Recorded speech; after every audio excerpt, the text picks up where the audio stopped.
Thank you for turning to 10, your news leader. 10 News Conference with Gene Valicenti continues right now. Welcome back. My guest in studio today is Rhode Island Energy President Greg Cornett, the gas and electric man. Greg, welcome. You're up from Kentucky. I am. And you're relatively new to our area, right? Yeah, took the job back in March, although I've worked in the industry for over 25 years. I was with our sister utility down in Kentucky for a number of years before moving up here. Okay, so you're settling in? Love it. Now let's give you an earful, right, which I'm sure you're used to. I'm used to it. I got my gas bill, and I took a look at it, and it went up about 3 times. This current gas bill is about 3 times what I paid last month. Yep. No, I like to be warm. Sure. And I know the weather's been colder. Yep. But is this out of whack? Because my neighbors also called and said, have you seen your gas bill? Yeah. Well, it's probably not out of whack, Gene. Yeah. I mean, there are two factors there. One is usage, and you said you like to stay warm, so it's been colder, and that obviously impacts it. The other real driver for that, though, is we're in the winter season, and here in New England, we're a very constrained part of the country in terms of supply that comes in, and that especially the gas prices are dominated by factors outside of our control, outside of anybody's control. So the prices, supply prices just go up in the winter. It's an unfortunate reality. We've been in this cycle really for a number of years now.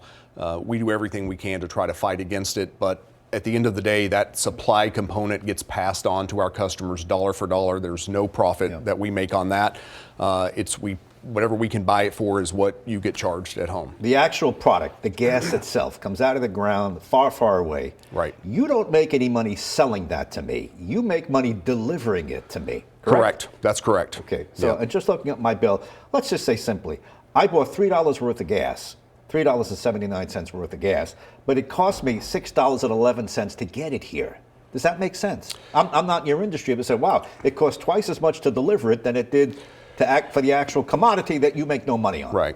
Well, if you look at the bill itself, the delivery charge, which we break out on the bill between supply and delivery, that delivery really contains 2 components. One is the actual cost for the infrastructure to deliver that gas or the electricity to your home.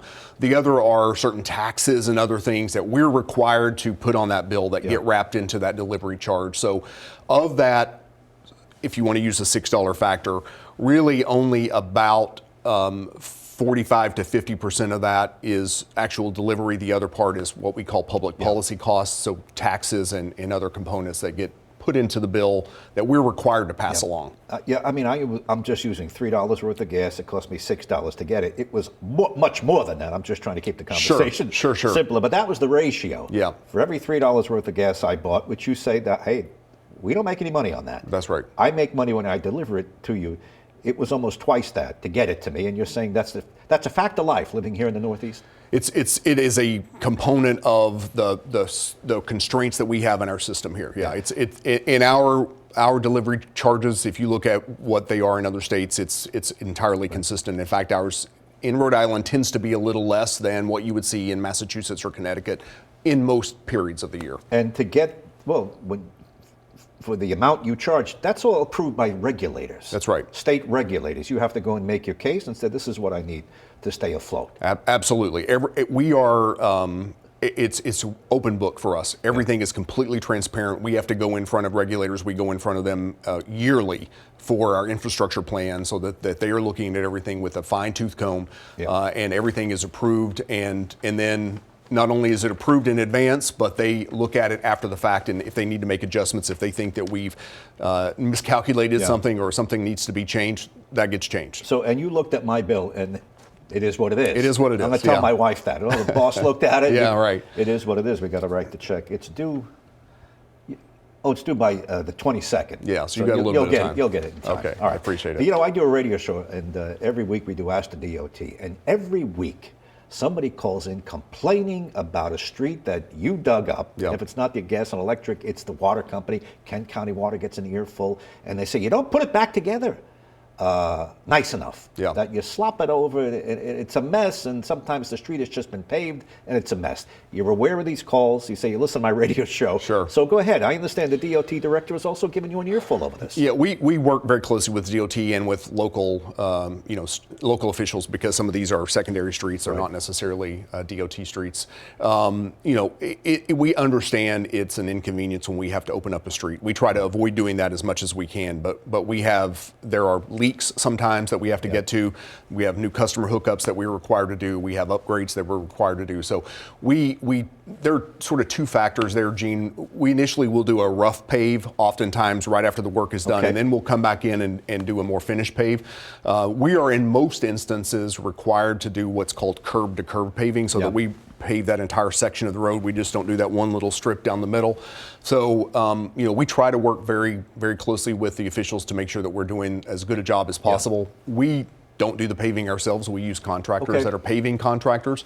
That's not our business. Obviously, we're not experts in paving, but we use those contractors to come in and do the paving work. I understand. They're your pipes. You have to get to them. If you want to keep the gas flowing, you have to get to the gas. I understand that. But it's just a volume of complaints. And the DOT director, he seems to say you guys aren't doing a good enough job. Yeah. Is that a fair assessment? You've heard him. I've heard him. I wouldn't agree. I mean, I'm going to say, sure, I understand. We're not perfect. Nobody's perfect, and I'm not going to say that in every instance, every paving job that's been done under our watch has been perfect. But we try to get the roads back into as best a condition as we can. The reality is, anytime you're disturbing pavement, you're putting it back. There's going to be a break or a bump, and weather obviously sometimes impacts that as well. But we try to get it back in as good a condition as we possibly can, understanding that it is frustrating to folks when we're out in the middle of the road. I will also say that a lot of times we get blamed for work that really wasn't our work. There are others that are out there doing, trenching, their telecommunications providers, their water companies, other things. So we all sort of get lumped in together sometimes. Fair enough. You're right. Yeah. Telecommunications and the Kent County Water and the we water all have authorities. I get it. All right. Let's look up now to the lines. Yeah. Because, it's an old-fashioned system. Yeah. Other parts of the country, they're buried. Yeah. And when the hurricane comes in, they're buried. Here, we get a gust of wind, sometimes we go out. It's an old system. Can you do better with that? Or is that up to us, that the taxpayer should have funded burial a long time ago? Well, I mean, certainly undergrounding is extremely expensive, and it while it has certainly a number of benefits, it also has some downsides, especially in a coastal area like Rhode Island. And if you do have an underground system, if there is a fault in that system, it can take longer to restore power. So there are pros and cons to it, cost being one of the biggest factors. But back to your actual question, when we bought the system from National Grid a little over 2 years ago, Rhode Island Energy is a relatively new company here in the state. So when the PPL family of companies bought the Rhode Island system, we've taken a look at this. It is an old system, and we've worked extremely hard over the last 2 years, and we've got a plan moving forward to continue to modernize the grid and the infrastructure here in Rhode Island. And I'm proud to say that we've enhanced reliability substantially in the 2.5 years that we've been here. Just last year, we had one of the best years of reliability that had ever been seen in Rhode Island for this company's history. So we are incredibly focused on hardening the system. Things like replacing some of those old wooden poles with much more substantial steel poles, and really heavy reliance on technology moving forward to both harden and strengthen the system and to make it ready for the heavy use of electrification that we know is coming. Well, if we go to electric cars at some point, that's going to revolutionize what you do. It's a game changer. Absolutely. All right, but with regard to just kind of coming into this winter, we get a storm. It piles up on the branches knock the power lines down. In my development, we're underground. Yeah. But I connect up to a pole at the end of my development. It's a lousy system. What's the solution? Cut the trees better? How about a law to keep people from putting a tree near your power line? Yeah. Would you support that? We've worked very closely with state and local officials over the last year to look at vegetation management. I mean, you're raising a really important point. The number one cause of outages is vegetation, both in terms of occurrence and duration. So we understand that folks love their trees. We certainly appreciate vegetation as well, but it does need to be away from our system. So we've been working very closely over the last year and a half to develop a new program for vegetation management. There was a law that we helped put forward and that got passed, and we appreciate all of the cooperation from the legislative leaders and the governor last year that allows us to have a new stakeholder process in place that's now underway to have a new standard for vegetation management that applies across the ocean state, so that we're not dealing with separate standards in each little municipality or each area of the state. And we understand folks don't like it when we're out there cutting the trees, but it's a necessary part because it's absolutely critical to keeping the system running. Listen, it's easy to beat up on the utility. Yep. You dig up the streets, you don't put it back. I understand, but the pipes are under there. Yep. We're going to cut your trees, but then people come and yell at you if you cut the trees. So, this goes on everywhere. It does. It absolutely does. Yeah. And it's, you mentioned an old system. So, but the infrastructure is largely the same across the country, and we are incredibly focused on building what we're calling the utility of the future. Okay. And we're doing that across the PPL footprint and really focusing on it here in Rhode Island to make sure that we've got a grid that is as safe and reliable as it can be, and that is ready for this new electrification that's coming our way. Stay with us. We'll take a quick break. Speaking of new electrification, I drive a couple electric cars. Yeah. And I guess I'd like more chargers, but this is like a revolutionary thing. We'll get into that with our guest, Greg Cornett from Rhode Island Energy, Gas and Electric.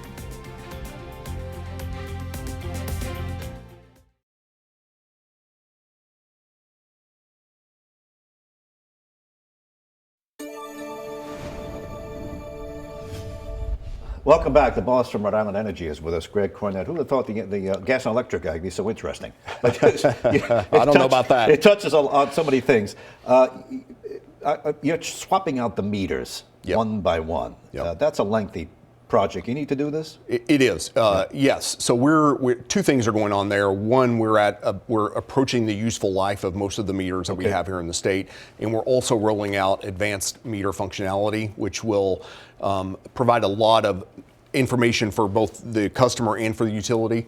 For example, it will allow us to know in real time if you've got an outage at your house. Right now, the only way we know is when you call or somebody else calls and says my power's out, or we see something on the system. But this will allow us to know in real time, Gene Valicenti's got an outage at his house, and we can run diagnostics and either get it back on like that, or we can send somebody out to get it done. Well, that's a game changer. It is. I'm surprised it took this long to get to something like that. The reality is Rhode Island is behind the 8 ball on that.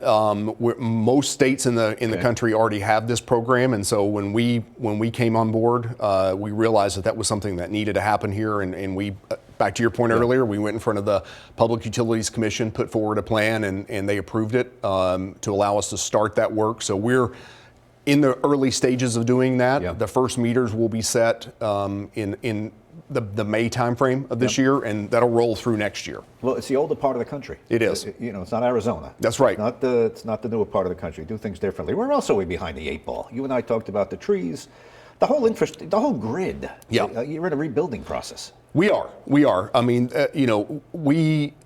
there was a lack of investment in some of the grid here in the state and in New England, frankly, and we're trying to right that ship in the Ocean State at least. It's a balance between cost. We can't do so much all at once because it's too expensive for our customers to be able to do that. One of the downsides of being in a state like Rhode Island is we've only got 770-ish thousand customers, so we can't. We're incredibly conscious of cost, but also conscious of reliability. So we're trying to take steps where we can to rely on technology to keep the costs down, but to increase reliability and sustainability as we move forward. You just got less than a minute. I've had 3 electric cars now, and I like them. Now, there's a whole section of people don't like them. Sure. But that's going to transform everything. Eventually, we're going that way, and you're going to have to build out another infrastructure. Does that involve you? With just about 30 seconds, go ahead. It involves us in terms of the supply and the wires to get to those chargers and to be able to have the resource adequacy to supply that load.